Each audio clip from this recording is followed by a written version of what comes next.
కావాలనే మీ కలను నెరవేర్చుకోండి. సంప్రదించండి హెగ్డే ఫెర్టిలిటీ, హైదరాబాద్, తెలంగాణ. అమ్మా, ఏమీ తినకే ఈ నీరసం. మీకే జబ్బు లేదు, ఏ మందులు అక్కర్లేదు. నా మాట విని కాస్త ఎంగిలి పడమ్మా. మంగి, జబ్బు మనిషికి అన్నం పెడుతున్నావా? అది చావాలనే బతకాలనే? పోతకి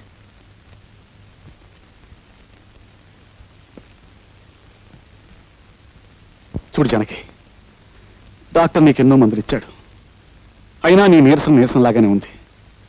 నా ఆతృత అక్క ఇవాళ పెద్ద డాక్టర్ని కలిశాను. ఇదిగో ఆయన ఈ మందు ఇచ్చాడు, డ్రాప్స్. ఇవి కాఫీలో వేసుకుని తాగితే రేపు ఈ పాటికి లేచి నడుస్తామన్నాడు. అన్నట్టు నీకు కాఫీ అంటే ఇష్టం కదా, ఉండు కలుపుకొస్తాను. అందులో వేసి తాగుదు కానీ.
ఓకే, ఇప్పుడే వచ్చేస్తున్నాను.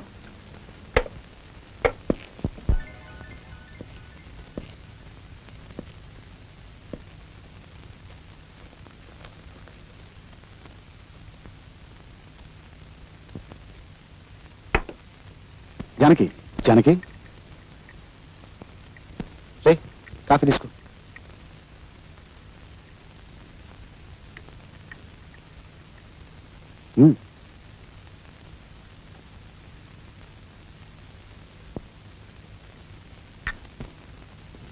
పడుకో, కాసేపట్లో బాగా నిద్రపడుతుంది.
ఏం జరిగిందమ్మా?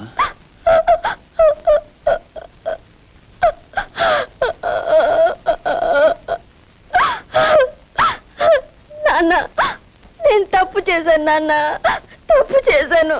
తప్పు చేశావా? నువ్వా? నెవర్. లేదు నాన్న, ఆయన నన్ను చంపాలని చూశారు. ఆ సమయానికి చంచల ఇక్కడికి వచ్చింది. ఆమెను తలపై కొట్టి నన్ను పెట్టిన బ్యాగ్ లో పెట్టాను. నేనే అనుకుని పారేయడానికి వెళ్ళారు ఆయన. హత్యా ప్రయత్నమా? Oh my God. నాన్న, నా జీవితంలో మిమ్మల్ని ఎప్పుడూ ఏది కోరలేదు. ఈ ఒక్కసారికి అడుగుతున్నాను. ఆ క్లబ్ డాన్సర్ చంచల వల్లనే ఆయన నాకు దక్కకుండా పోతున్నారు. ఆ పిశాచాన్ని చచ్చిపోనివ్వండి నాన్న, దాన్ని చచ్చిపోనివ్వండి.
మీరు మూట కట్టి పారేస్తే మళ్ళీ ఎలా బ్రతికొచ్చానని ఆశ్చర్యపోతున్నారా?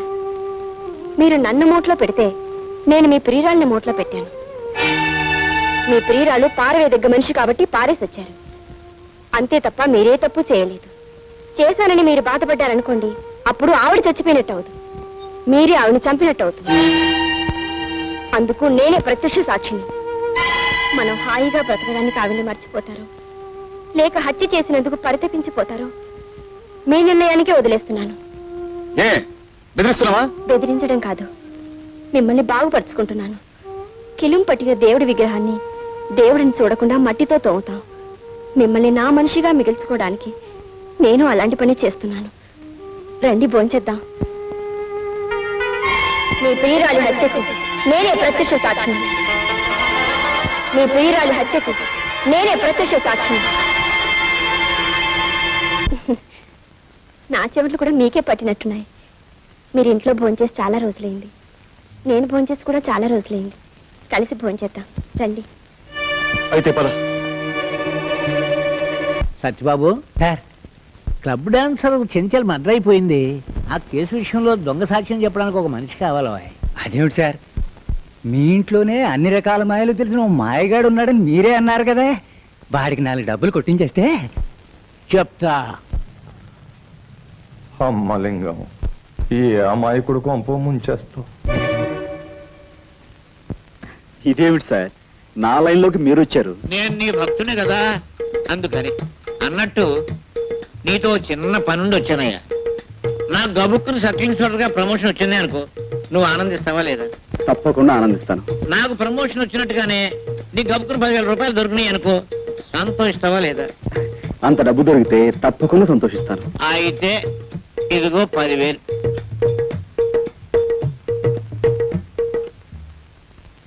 సరే సార్. అదే వద్దన్నాను.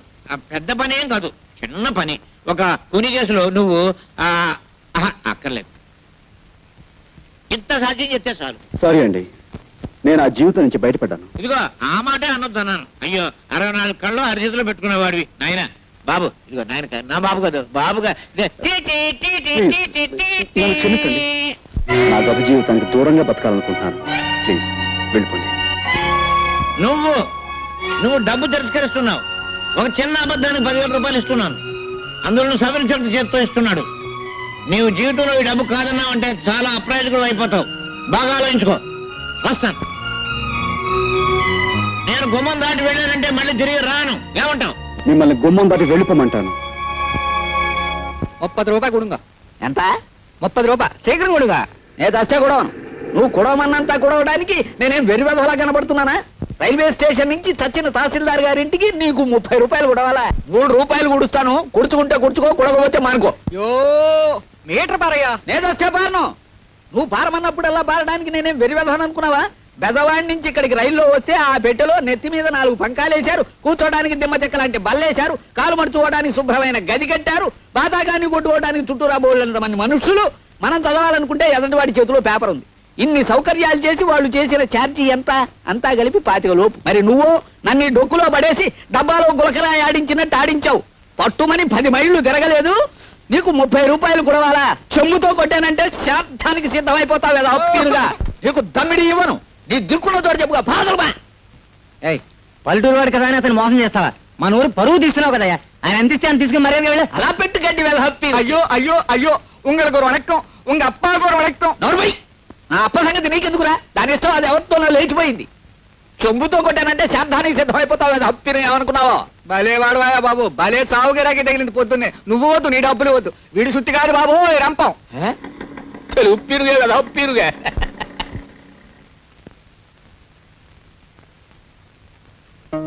ఎవరు? నువ్వు మా సుబ్రహ్మణ్యం కొడుకు రాజావి కదూ? కులాసాయి రావాలి హప్పిరుగా.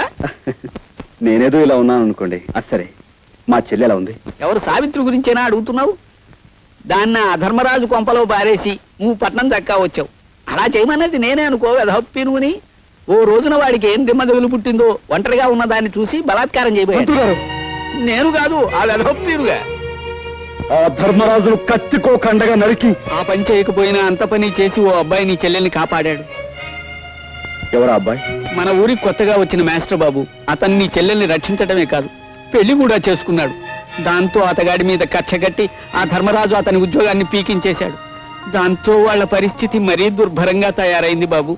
ఒక్క మాటలో చెప్పాలంటే మునుపు మీరు అనుభవించిన దరిద్రం అంతా ఇప్పుడు వాళ్ళు అనుభవిస్తున్నారు. బాబు, నిన్ను చూస్తుంటే 4 రాళ్లు సంపాదించి ఆర్థికంగా బాగానే ఉన్నట్టు కనిపిస్తున్నావు. నీ తోడబుట్టింది కష్టాల్లో ఉన్నది, దాన్ని ఆదుకోవాల్సిన కనీస ధర్మం నీది. పెద్దవాడిని, నా మాట విను. నువ్వు డబ్బు తిరస్కరిస్తున్నావు. ఒక చిన్న అబద్ధానికి 10,000 రూపాయలు ఇస్తున్నాను. అందులో సవరించట్టు చేత్తో ఇస్తున్నాడు. నీవు జీవితంలో ఈ డబ్బు కాదన్నావంటే చాలా అప్రయోజకుడు అయిపోతావు. బాగా ఆలోచించుకో.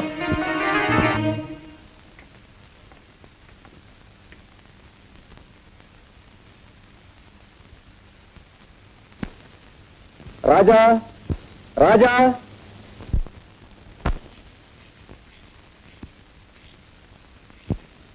నమస్కారం సార్. ఓయ్ ద్రోహి, నువ్వు ఇంకా బతికే ఉన్నావురా? నీ రక్తం కళ్ళ చూస్తాను. నాకు శిక్ష పడ్డా సరే నేను చంపేస్తాను రా. నీ అంతు నిన్ను. Order, order. నువ్వు దౌర్జన్యం చేయడానికి కోర్టు అనుకున్నావా, మరి ఏదైనా అనుకున్నావా? సారీ సార్, ఒక ప్రముఖ ప్రఖ్యాత జర్నలిస్ట్ అయ్యుండి కూడా ఇంత ఆవేశంగా మూర్ఖంగా ప్రవర్తించాను అంటే నా మనోవేదన మీకు ఏ విధంగా చెప్పుకోను, ఎలా చెప్పుకోను? స్వర్గస్థురాలైన చెంచల నా అభిమాన నర్తకి, ఆమె అభిమాన సంఘానికి నేను ప్రెసిడెంట్ను కూడాను. నా కళ్ళ ముందే ఇంత ఘోరం చేసిన ఈ దుర్మార్గుడు మళ్ళీ నాకు అడ్డపడేసరికి ఈ ఆవేశాన్ని అణుచుకోలేకపోయాను. ఇలాంటి దుర్మార్గుడిని క్షమించండి సార్.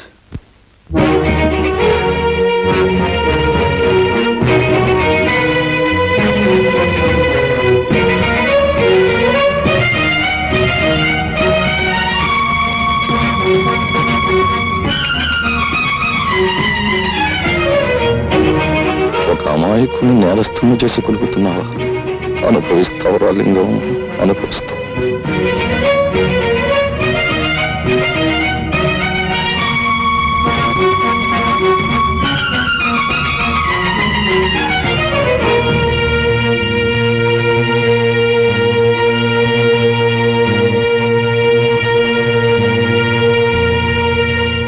ప్రాసిక్యూషన్ వారు చేసిన నిరూపణలను బట్టి మావిళ్లపల్లి రామారావు అనబడే ఈ ముద్దాయి స్థానిక క్లబ్ డాన్సర్ కుమారి చెంచల్ను హత్య చేశాడని కోర్టు వారు విశ్వసించడం వల్ల ముద్దాయికి ఐపీసీ 302 సెక్షన్ ప్రకారం 7 సంవత్సరాల కఠిన కారాగార శిక్ష విధించడమైనది. అమ్మలింగం, ఎంత దారుణాన్ని కొడుకెట్టావు.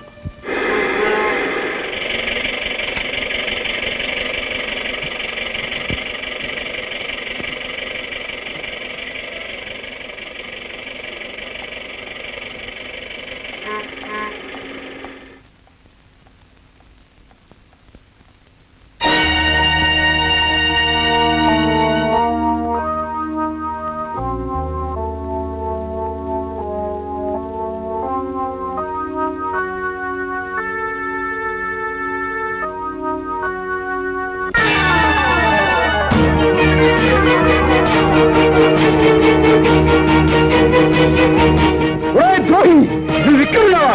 నేను చంపేస్తాను, నీ రక్తం కలుగుస్తాను, నాకు ఉరి శిక్ష పడ సరే, నేను చంపేస్తాను రా. అన్యాయం, హత్యనే చేయలేదు, హత్యనే చేయలేదు. రాజా,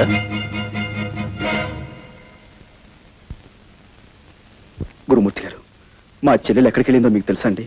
ఇదేనా నువ్వు రావటం? అవునండి. అయితే నీకు ఈ సంగతి తెలిసుండదు. ఉద్యోగం కోసమని మీ బావ పట్టణానికి వెళితే అతని మీద ఏదో కూనీ కేసు పడిందట. ఎవడో బద్మాష్ గాడిచ్చిన దొంగ సాక్ష్యాన్ని నమ్మి అతన్ని జైల్లో పెట్టారట. ఆ సంగతి తెలిసింది నీ చెల్లెలు గుండెలు పగిలేలా ఏడుస్తూ పట్టణానికి వెళ్ళింది. ఒంటరిగా వెళ్ళిన ఆడపిల్ల ఏమవుతుందో ఏమో.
మా చెల్లెలి పట్టణానికి కొత్త, ఎక్కడెక్కడ తిరుగుతుందో, ఎన్ని కష్టాలు అనుభవిస్తుందో అని భయంగా ఉంది. చెల్లెమ్మ సంగతి మాకు వదిలే గురు, ఈ ఊరంతటిని జల్లెడి చేసి ఎలాగైనా గాలించేస్తాం. చెల్లెమ్మని పట్టుకోవడం మేము చూస్తాం. మన వల్ల జైలు శిక్ష పడ్డ బావగారిని ఎలా రక్షించాలా అన్నది నువ్వు ఆలోచించు.